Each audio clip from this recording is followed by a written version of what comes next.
Thank you so much for joining us for CBN NewsWatch AM from Graham. Ahead today, we're taking a look at the devastation from Hurricane Ian and how Operation Blessing is helping to rebuild and distribute needed supplies. Plus, we'll show you why some young men are fleeing Russia and heading to Armenia. Even if the war ends and Russia loses, I don't see myself living comfortably in a country where the country leader is almost like a Hitler.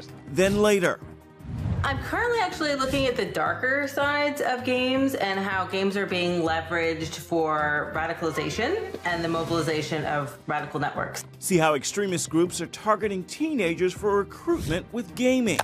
All these stories and more coming up next from the CBN Newsroom. This is CBN NewsWatch.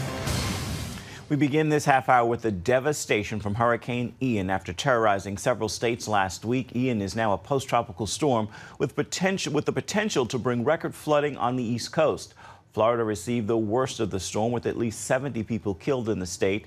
The Coast Guard and National Guard rescued more than 2,300 people using helicopters and boats. CBN's Operation Blessing is on the ground, helping to rebuild and distribute needed supplies. Brody Carter has this story from Fort Myers, Florida. I'm here at the Legacy Marina. Take a look at some of the damage over here. The storm surge washing ashore these boats right on top of one another. The cleanup here is just going to be enduring for months. Now, the good news is Operation Blessing is on the ground. They're distributing much needed supplies. They're going to be help rebuilding, helping those restore their hope, the ones who need it most.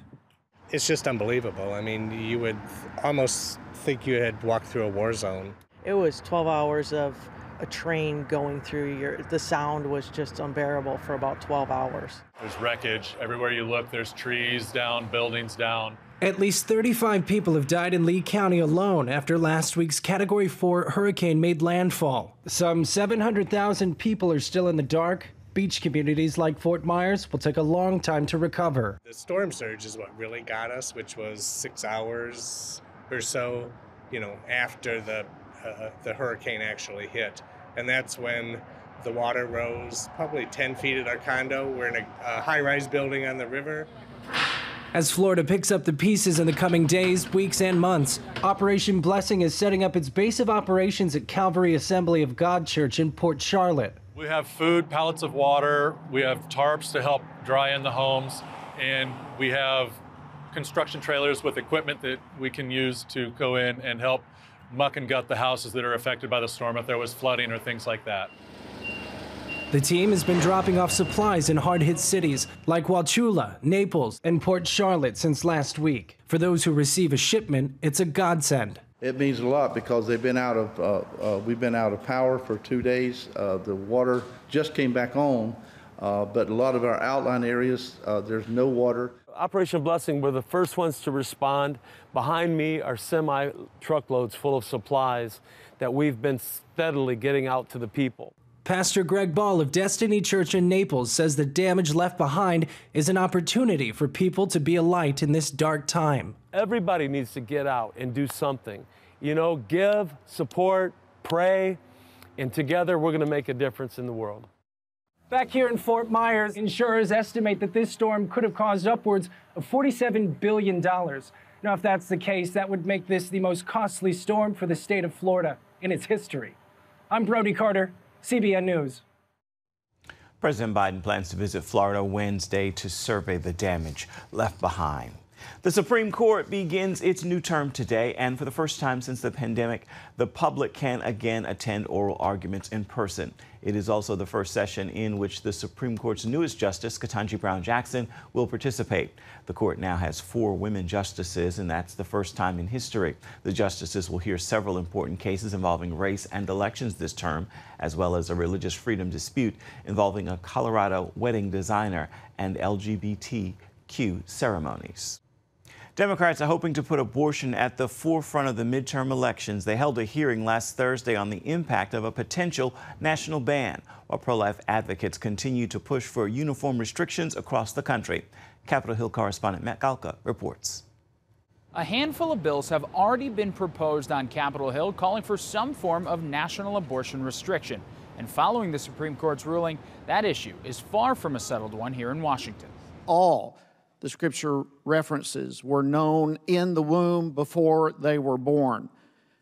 And for us or companies to have policies, laws, or requirements to force people to violate their deeply held religious convictions is just wrong. Lawmakers went back and forth over the potential for national abortion restrictions. Witnesses included Pittsburgh's Kelsey Lee, who talked about the difficulty making her abortion decision when doctors told her the baby's health was at risk. If my pregnancy continued, he likely wouldn't have had the ability to swallow. He may not have been able to breathe, and his bones would have broken during delivery, no matter the method. Lee said she wouldn't have been able to make that decision if there had been any ban in effect under 20 weeks. Pro-life OBGYN Dr. Monique Chereau-Wubenhorst told the committee that there was a difference between treatment of a miscarriage and that it would still be allowed if abortions were not. Abortion not only poses risk to the mother, it is always lethal to an unborn child. It is my opinion that abortion is not health care. It's unknown right now how much support a national ban does in fact have among Republicans on Capitol Hill. Many believe that it should be left up to the states, especially after the Supreme Court ruled in the Dobbs decision, while others proposing a national ban believe that ultimately their colleagues would end up siding with them if it did come down to a vote. Matt Gelka, CBN News. I want to turn now to the war in Ukraine. Ukrainian troops continue gaining ground in their fight against Russia. Over the weekend, Russian troops have been forced out of the city of Lyman, happening just after Russian President Vladimir Putin claimed the region for Russia. It's the annexation, and he's already lost a really critical element in that, a critical city that would have been a very key supply hub had they been able to go farther. And that's just going to continue. He's going to continue to lose on the battlefield. Ukrainian troops are raising their flags again. They are tearing down the Russian colors. Lyman was captured by the Russians 4 months ago and is a vital transport hub, as you heard, for military supply lines. When the war in Ukraine began, thousands of Jews fled to safety in Israel. CBN Israel organized a special event for them during the Jewish holidays. Our Chris Mitchell was on hand to capture this celebration.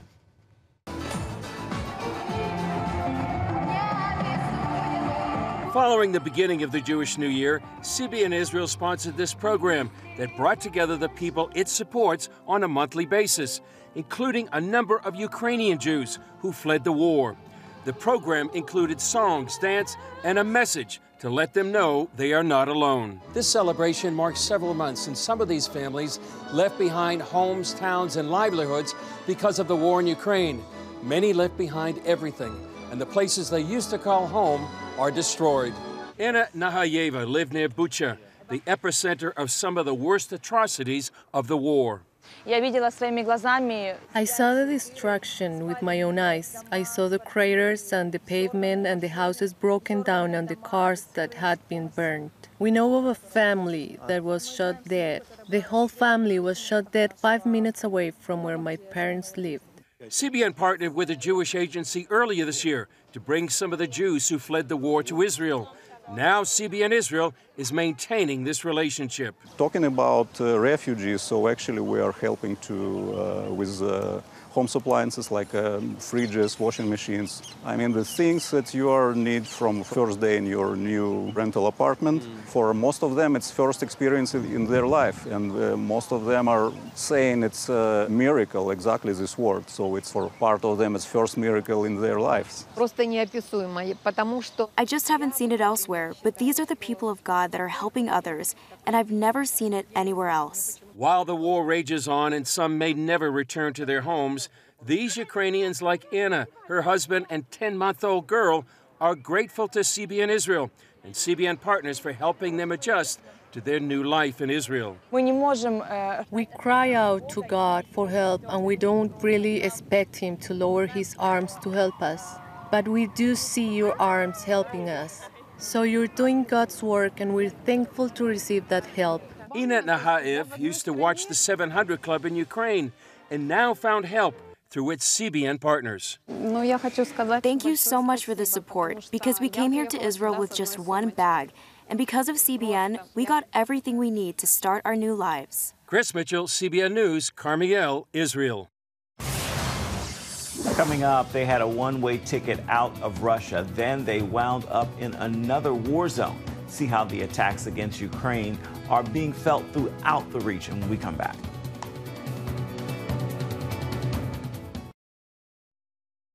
Welcome back to CBN NewsWatch. Airports across Russia are packed with young men fleeing the specter of being drafted in the fight against Ukraine. Many are going to Armenia, a Christian country that's under Russia's protection from its Muslim neighbors. However, Russia's military failures in Ukraine have revealed its weaknesses, and Armenia is once again facing attacks.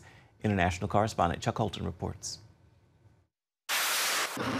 Russia's disastrous campaign in Ukraine is making waves back at home, and the recent call-up of another 300,000 troops has sparked a national rush for the exits, adding to the hundreds of thousands of mostly men who have already fled since the war began.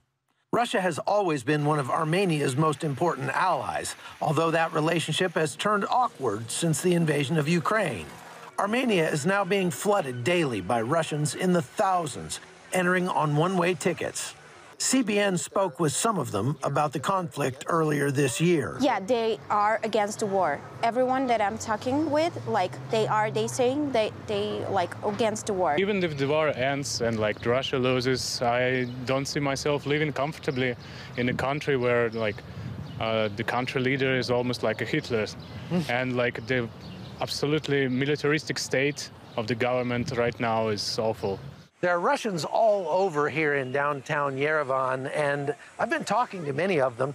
Seems like most are young professionals, IT people, things like that, people who do their work online, and that's something that you really can't do right now in Russia because of the sanctions. Also, everybody that I've spoken to has been vehemently against this war, but there's a catch. They don't want to go on camera and talk about it. That says a lot about how much they fear their own government, because most of them still have families back in Russia. As Russian power appears to crumble, many former Soviet countries are jockeying for stature and position to possibly benefit from a weaker Russia. And Armenia sits squarely in the middle of this political power play, including Russia, Azerbaijan, Iran, and Turkey. Azerbaijan recently launched multiple attacks on its neighbor, killing more than 200 Armenian military and civilians in the latest flare-up of an ongoing conflict over territory.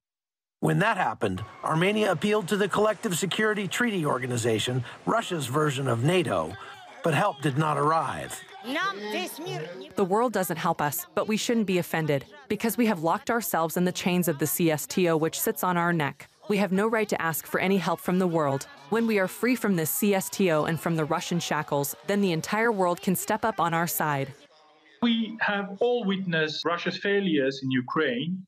We've seen what happened in the Kharkiv front, and Russia's military capabilities have actually dwindled a lot in the last month. So Russia is not interested in confronting neither Azerbaijan nor Turkey because it doesn't have capabilities. I am a refugee from Russia. I was persecuted for political reasons. I came to escape one war and ended up in another one. I can't escape it. I want this to stop as soon as possible. The CSTO must do something or it may as well not exist.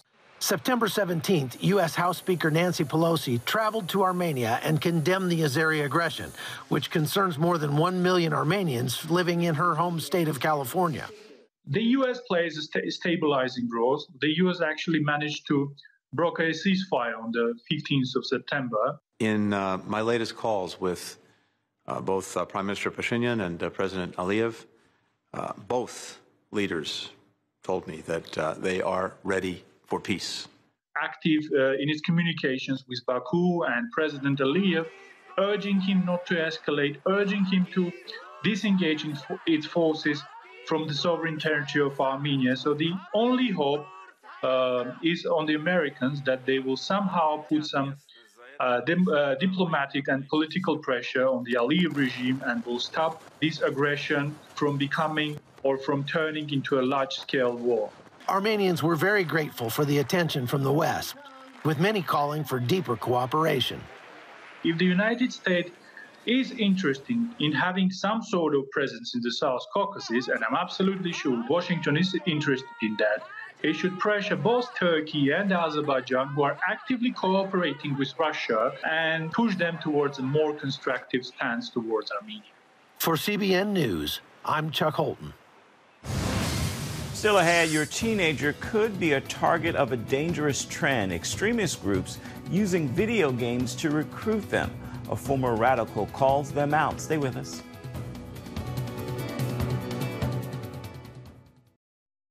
Extremist groups are targeting teenagers for recruitment with a popular form of entertainment. They're using video games to lure troubled teenagers.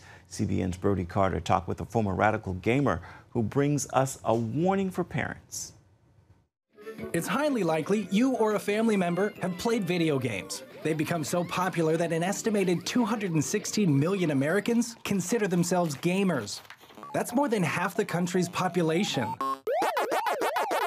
And today's video games are a far cry from Pong and Pac-Man, for better and for worse. I'm currently actually looking at the darker sides of games and how games are being leveraged for radicalization and the mobilization of radical networks. We could post somebody to make a Nazi game on Roblox, let alone one of such expanse. Alex Newhouse and Dr. Rachel Cohort are behind a groundbreaking study on the evolution of gaming and the platform's growing use to promote extreme ideologies and radicalization. I personally focus mostly on the far right, and it appears that the far right is the most interested in using game platforms. But jihadists, Islamists, like they also engage with gaming platforms. They try to recruit teens and adolescents. It's a very small group of people, but it's a very powerful group of people. For those who believe they or their kids are safe from extreme propaganda, the Anti-Defamation League has found close to 1 in 4 people are exposed to white supremacist ideologies on the internet. That's about 54 million Americans. It was so shocking to me that the number was 23%. I was like, it can't be 23%. Like, that is so high. How is that possible? So shocking, it became the catalyst for Cohort and Newhouse to dive into the research in order to raise awareness. One aspect behind this trend is the combining of video games with streaming platforms or social networking apps. Discord and Twitch, which aren't games, those are called, we refer to those as gaming adjacent platforms. And then things like Minecraft and Roblox, which have some sort of interactivity, those are games. Given this overlap, players can stream live gaming sessions or connect with complete strangers through chats and forums, which can be great, but also dangerous. Games were created as games first and social platforms second, but the problem is that the growth of games as kind of social networking spaces has exponentially outpaced the rate at which the gaming industry has kept up with their moderation. Discord, a social media platform for gamers, was specifically identified in 2020 as a hub and community for right-wing extremism. In Europe, the country's counterterrorism coordinator doubling down on that warning, saying extremists are increasingly present in digital gaming spaces. They shouldn't be leaving the game with strangers, just like you wouldn't leave the park with a stranger. If somebody's saying, hey, why don't you leave this gaming space and come join me and these other people you don't know on a third-party server, that's usually a red flag, especially for younger children. Even so, Rachel points out the research finds there are game spaces that provide more good than bad. She adds there is a darkness, however, which is why she and her colleague are working to make games a safer place. I was a former extremist. I de-radicalized almost 20 years ago. I was part of a organization called the Rolling Wood Skins, which was a offshoot of one of the largest national socialist or Nazi movements in the United States. Ryan Lowry shared with CBN about his former life as a prominent neo-Nazi, with the goal of taking online hate groups mainstream. It's in every platform you go to. These recruiters, whether it's through jihadism or domestic terrorism, whatever it might be, they've adapted to and know where they need to be and how to find the most vulnerable people. In finding ways to finance his mission and move in the ranks, Lowry got into trouble with the law.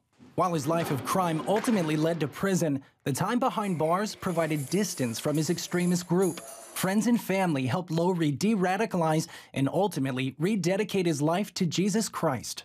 I was born and raised a Christian my whole life.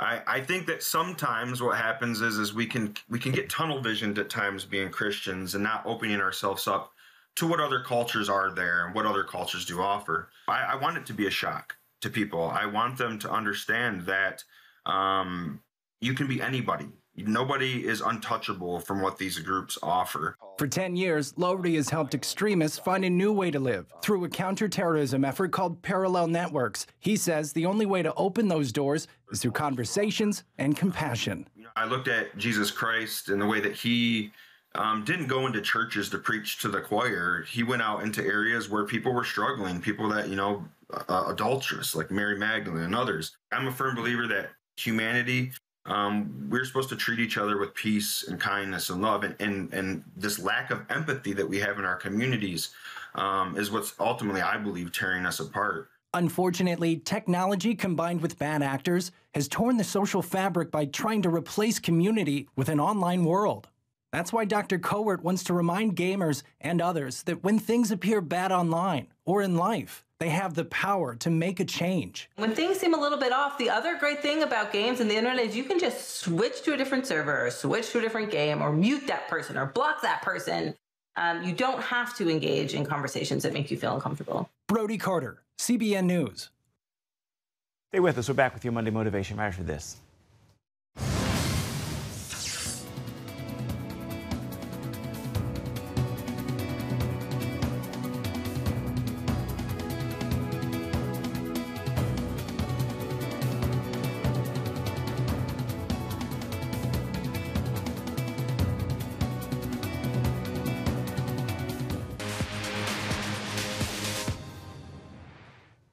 Time now for your Monday Motivation, and I want to leave you with this as we consider and begin another week together. Your body isn't just physical, it has a divine purpose. It is meant to house God's presence. Be sure to let Him in. Scripture reminds us our bodies are temples of the Holy Spirit.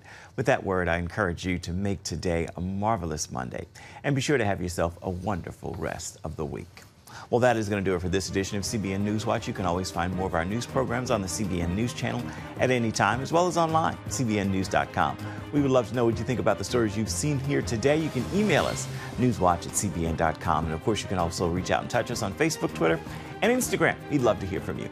Make it a marvelous Monday. We'll see you right back here same time tomorrow. Goodbye, everybody. God bless.